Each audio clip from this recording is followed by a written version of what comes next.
Hallo Emilia, ich bin gestern umgezogen. Hier ist im Moment noch aus. Meine Hosen und T-Shirt hängen auf dem Bett, trâu weil mein neuer Schrank noch chop nicht da ist.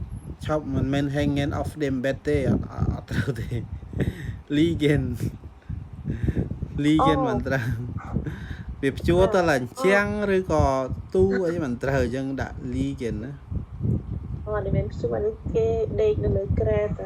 nàng tiếp Weil mein neuer Schrank noch nicht da ist. Die Bücher stehen noch nicht im Regal. ok im nữa Sie tiếp liegt, si phô bạch chana liegen. si ligen überall Auf dem Boden, ok auf dem Schreibtisch, auf dem Sofa, das Geschirr là chữ khử. chan năng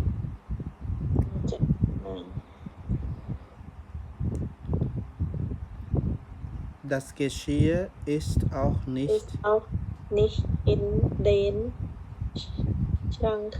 Schränken. in den Schränken. Okay, den ta tiếp. Es liegt auf den Kuchenstühlen. Okay. Und es ist dunkel in der Wohnung, weil noch keine Lampen an der Decke hängt. In der Wohnung, weil noch keine Lampen und an der Decke hängt. Hängen ấy đại sa ampoule ភ្លើង nó ពហុវចនៈណា